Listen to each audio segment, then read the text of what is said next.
What up, y'all? Welcome to what up, y'all? Welcome to What's in the Box Track. Haven't done these in quite a while.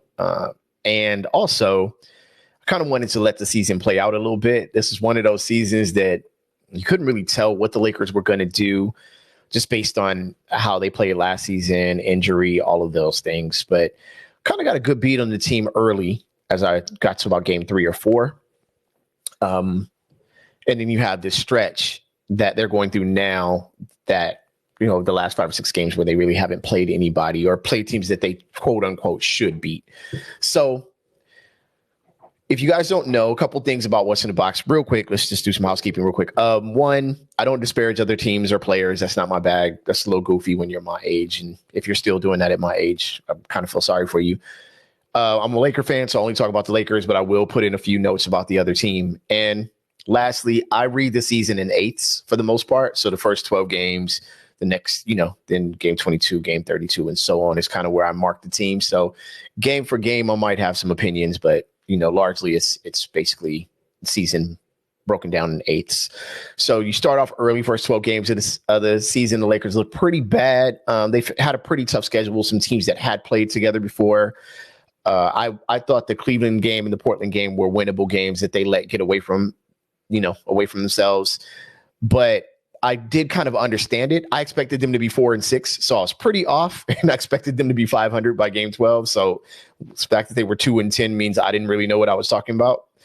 But going forward, I saw the next couple games that they had. They should have gone what they're doing now, which is they've won 4 of their last 5.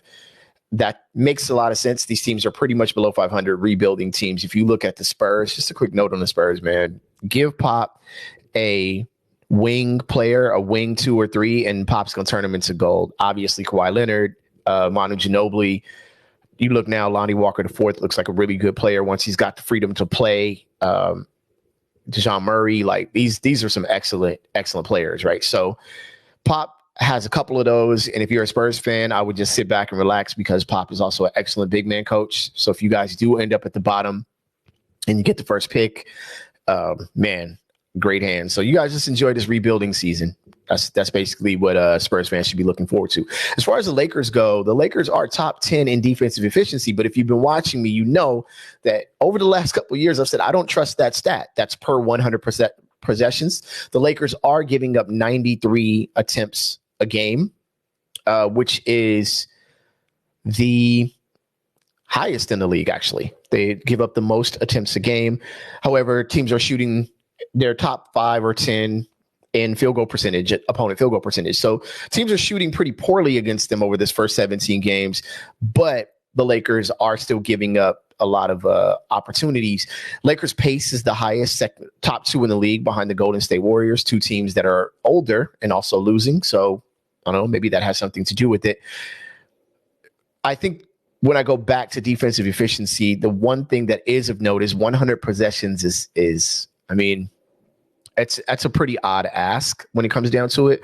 But to be top 10 in any defensive category is good. Now, the Lakers are at the bottom of points off of turnovers. They're at the bottom of offensive rebound, points off offensive rebound.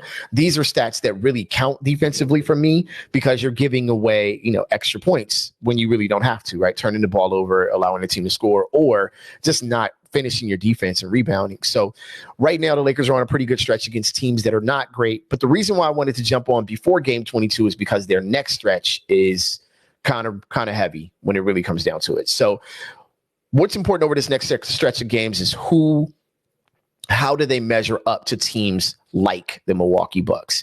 And I don't want to give you guys this kind of theoretical existential commentary. When you look at the Bucks, they are top 5 in defense. They are top 5 in offense, which the Lakers are bottom of the league in offense. And what I'm watching the Lakers do is not really entirely run in offense. It's really predicated off their defense, as most teams are, but at the same time that it's just not an offense at all. So what we'll look at is kind of the stats from last night. I didn't like that win last night. They gave up 20 offensive rebounds to their own 10. They won that game because they're the more veteran team that was more ready. As we look forward, those are mistakes the Lakers cannot make. Turnovers, points off of turnovers, those are things that you should be looking at, regardless of AD or LeBron or Westbrook stats. The Lakers need to cover that ground much better. So this is your homeboy Trek Life. This has been What's in the Box. I'll holler at you after game 22. We'll see where the Lakers are. I do expect the Lakers to be a 500 ball club by game 26 in this next stretch of 7-8 games. Well, let me know if I'm right. I've been wrong the whole season. So let's see if I'm actually right for once. I'll let y'all next time, man. Peace.